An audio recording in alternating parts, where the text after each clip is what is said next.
नमस्कार. Savita smart cooking recipe मराठीमध्ये तुम्हा सर्वांचं खूप खूप स्वागत आहे.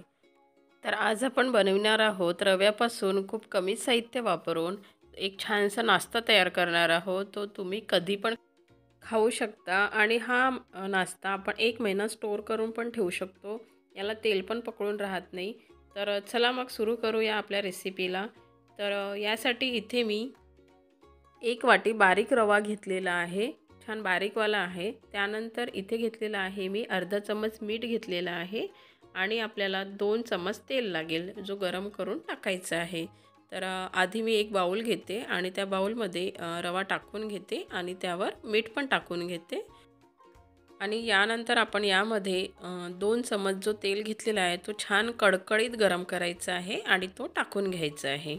तर मी इथे तेल टाकून घेतलेलं आहे आणि याला आता आपण गरम असल्यामुळे चमचच्या साहाय्याने छान मिक्स करून घ्यायचं. आपलं मिश्रण आता छान मिक्स झालेलं आहे. आता आपण यामध्ये कोमट पाणी घ्यायचं आहे. थंड पाणी नाही घ्यायचं, छान कोमट पाणी घ्यायचं, गरम किंवा कोमट. तो इथे टाकायचा आहे आणि थोडं-थोडं टाकत त्याचा आपण घट्टसर असा गोळा करायचा आहे. तर मी इथे थोडं-थोडं पाणी ॲड करत त्याचा एक गोळा तयार करून घेते.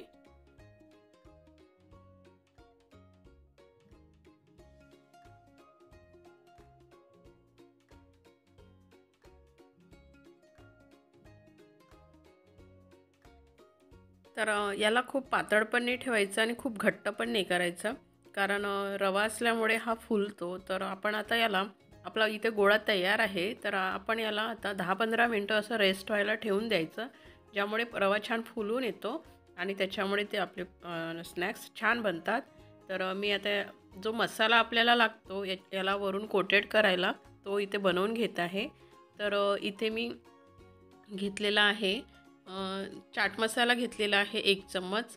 त्यानंतर ते टाकून घेते चाट मसाला. त्यानंतर मी इथे घेतलेला आहे अर्धा चम्मच तिखट घेतलेलं आहे. तिखट तुम्ही तुमच्या आवडीनुसार घेऊ शकता. आणि जिरेपूड घेतलेली आहे अर्धा चम्मच आणि अर्धा चम्मचपेक्षा कमी थोडंसं मीठ घेतलेलं आहे. आता आपण हे छान मिक्स करून घ्यायचं आहे. तर इथे आपला मसाला पण आता तयार आहे आणि आता आपण बघूया आपलं जे आपण रवा रेस्ट करायला ठेवलेलं होतं, तर तो आता छान झालेला आहे. तर मी आता थोडंसं सेट करून घेते. थोडं त्याला मळून घेते. याला छानसं मळून घ्यायचं, त्यामुळे आपल्याला हे लाटायला सोपी जाते आणि त्याची जी पुरी आहे ती खुसखुशीत होते. तर आता इथे तो सेट झालेला आहे. आता आपण याला लाटून घेऊया. तर इथे मी पोळपाट घेतलेला आहे आणि त्याला थोडंसं पीठ लावून लाटून घेत आहे. तुम्ही हवं तर तेल पण लावू शकता. तर मी आता पीठ लावून घेते, त्याचे छोटे छोटे गोळे करून घेते आणि मी ज्यासारखी आपली पोळी राहते त्यासारखंच लाटून घ्यायचं आहे. तर मी इथे लाटून घेते आता.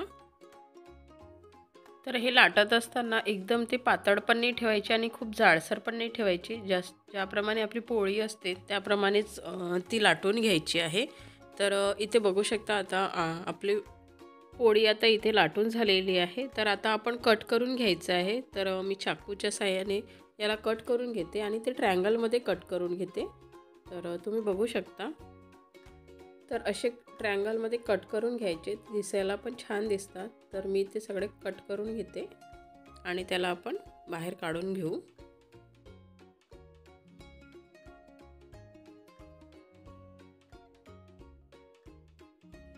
तर याप्रमाणेच मी संपूर्ण स्नॅक्स बनवून घेते. तर मी ते छान कट करून ट्रायंगलमध्ये कट करून घेते. तर इथे सर्व समोसा पुरी कट करून झालेले आहे आणि आता आपण याला छान तळून घ्यायचं आहे. तर यासाठी मी आधी गॅस ऑन करते. कढईमध्ये तेल गरम करायला ठेवून घेतलेलं आहे.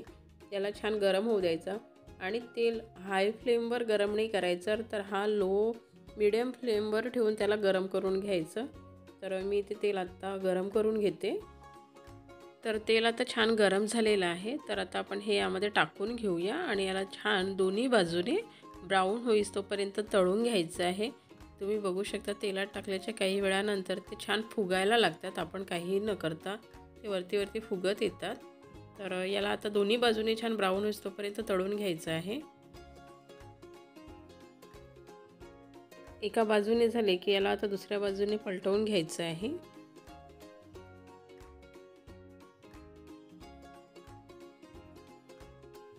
तर आता हे दोन्ही बाजूने छान झालेले आहे, ब्राऊन झालेले आहेत. तर आता आपण हे एका टिश्यू टाकलेल्या प्लेटमध्ये काढून घेऊया. तर मी हे सर्व काढून घेते आणि संपूर्ण असेच तळून घेते.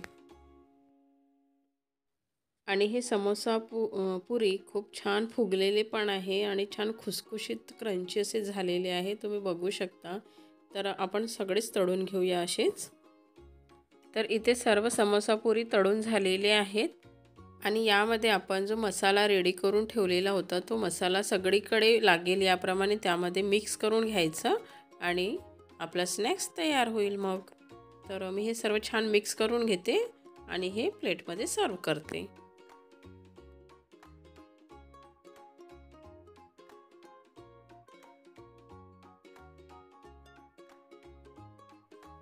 तर अशाच छान छान रेसिपीज बघण्यासाठी माझ्या चॅनलवर जर नवीन असाल तर प्लीज सबस्क्राईब करा.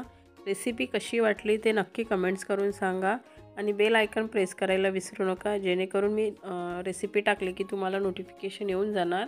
आणि बाकी रेसिपीजला माझ्या लाईक शेअर कमेंट्स करा. Thank you for watching.